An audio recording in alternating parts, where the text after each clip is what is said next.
আচ্ছা বলুন তো, চপ খেতে কে না পছন্দ করে? সন্ধ্যার টিফিনে যদি গরম গরম এরকম চপ আপনি বাড়িতে বানিয়ে নিতে পারেন, তাহলে কেন আর বাজার থেকে কেনা চপ এনে খাবেন? আজকের এই চপের রেসিপিটি একদম অন্যরকম একটা রেসিপি। দেখুন আমি এই চপটা কী দিয়ে তৈরি করলাম। সম্পূর্ণ ভিডিওটি দেখুন, সঙ্গে থাকুন, আশা করছি ভালো লাগবে।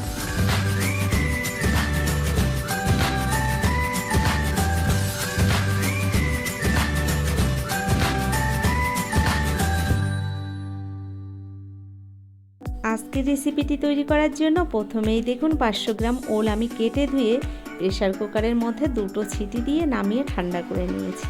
এদিকে একটা কড়াই আমি গরম বসিয়ে দিয়েছিলাম। কড়াইটা গরম হয়ে গেলে কড়াইয়ের মধ্যে দিয়ে দিলাম 4 চামচ পরিমাণে সর্ষের তেল।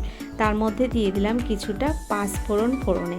এবার দিয়ে দিচ্ছি দেখুন পেঁয়াজ, রসুন, আদা, কাঁচা লঙ্কা বাটা 3 চামচ। এখানে আমি 3 চামচ পরিমাণে বাটা মশলা ব্যবহার করেছি। মশলাটাকে একটু নেড়ে চেড়ে নিলাম দেখুন তেলের মধ্যে। এবার এর মধ্যে দিয়ে দিচ্ছি দেখুন স্বাদ মতো লবণ। লবণটা দেওয়ার পরে এবার দিয়ে দিচ্ছি দেখুন পরিমাণ মতো হলুদ গুঁড়ো, আর দিয়ে দিলাম হাফ চামচ পরিমাণে লঙ্কার গুঁড়ো, হাফ চামচ জিরের গুঁড়ো। এবার মশলাটাকে কিছুক্ষণ টাইম ধরে কষিয়ে নেব। তবে এখানে আমি কিন্তু কোনো রকম জল ব্যবহার করব না মশলার মধ্যে। এভাবে কিছুক্ষণ আমি একটু নেড়ে চেড়ে মশলাটাকে একটু কষিয়ে নিলাম। এবার সিদ্ধ করে রাখা ওলটা দিয়ে দিলাম এই মশলার মধ্যে। সিদ্ধ করে রাখা ওলটা মশলার মধ্যে দেওয়ার পরে একটা ম্যাশার দিয়ে ভালো করে এই ওলগুলোকে ম্যাশ করে দিতে হবে। নমস্কার বন্ধুরা, আশা করছি হয়তো সকলেই ভালো আছেন। টিয়ার রান্নাঘর থেকে আমি তন্দ্রা আজ নিয়ে এলাম ওলের চপের একটা রেসিপি। দেখতে থাকুন আমার সম্পূর্ণ ভিডিওটি, আশা করছি ভালো লাগবে। ছোট্ট একটা ভিডিও কেউ স্কিপ করবেন না, সম্পূর্ণ ভিডিওটি দেখুন, আশা করছি তাহলে আপনাদের সকলেরই ভালো লাগবে। আর আপনাদের কাছে একটাই অনুরোধ করব, ভিডিওটি দেখার শুরুতে একটা লাইক দিয়ে ভিডিওটা দেখা শুরু করুন। যারা ভিডিওটি ফেসবুক থেকে দেখছেন অবশ্যই আমার পেজটাকে ফলো করবেন, আর যারা ইউটিউব থেকে দেখছেন অবশ্যই আমার চ্যানেলটিকে সাবস্ক্রাইব করে আমার পাশে থাকবেন। দেখুন এভাবে কিছুক্ষণ আমি মশলার সঙ্গে ওলটাকেও কিন্তু ম্যাশ করার পরে কষিয়ে নিয়েছি। বন্ধুরা এখানে ওলের পুরটা পুরোপুরি রেডি হয়ে গেছে। নামিয়ে নেওয়ার আগে আমি একটু গরম মশলা গুঁড়ো দিয়ে ভালো করে মিশিয়ে নিলাম। এবার এই ওলের পুরটাকে আমি নামিয়ে ঠান্ডা করে নেব। তো দেখুন এখানে আমি ওলের পুরটাকে এবার নামিয়ে নিচ্ছি, আর নামিয়ে নেওয়ার পরে দেখুন এখানে আমি ঠান্ডা করার জন্য রেখে দিলাম।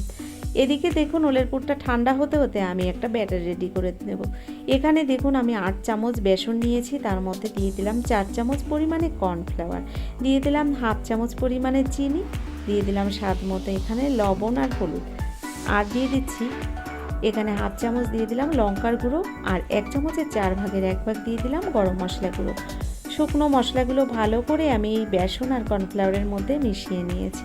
এবার অল্প অল্প জল দিয়ে একটা ব্যাটার রেডি করে নিচ্ছি। দেখুন একবারে বেশি জল একদমই দেওয়া যাবে না, তাহলে ব্যাটারটা কিন্তু নরম হয়ে যেতে পারে। দেখুন আমি অল্প অল্প জল দিয়ে ব্যাটারটাকে এভাবে রেডি করে নিচ্ছি। বন্ধুরা এখানে জলটা দেওয়ার পরে বেশ খানিকক্ষণ টাইম ধরে এই ব্যাটারটাকে কিন্তু এভাবে ফেটিয়ে নিতে হবে। দেখুন ব্যাটারের ঘনত্বটা ঠিক আমি এরকম রেখেছি। ব্যাটারটা পুরোপুরি রেডি হয়ে গেছে। চলে এলাম আমি যে ওল দিয়ে পুরটা বানিয়ে রেখেছিলাম, এই পুরটা থেকে আমি দেখুন একই সাইজে গোল গোল বলের শেপে বানিয়ে নিচ্ছি। তাহলে কি হবে, চপগুলোর সাইজ সব একই হবে। দেখুন এখান থেকে আমি একই সাইজে এরকম করে লেচিগুলো কেটে নিচ্ছি। তো এখানে বাকি লেচিগুলো সব আমি দেখুন বানিয়ে নিয়েছি। আর লেচিগুলো বানিয়ে নেওয়ার পরে দেখুন কত সুন্দর লাগছে দেখতে এটা।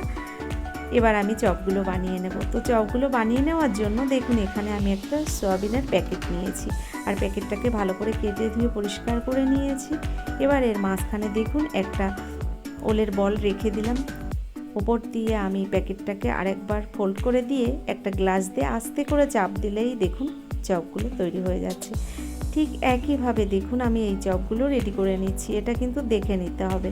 দেখুন আমি এভাবেই চপগুলো সব বানিয়ে নিচ্ছি। আর দেখুন এখানে চপগুলো একবারে সব বানিয়ে নিয়েছি, একই সাইজের দেখুন সব শেপগুলো আমি এখানে দিয়ে দিয়েছি। এবার চপগুলো আমি ভেজে নেব।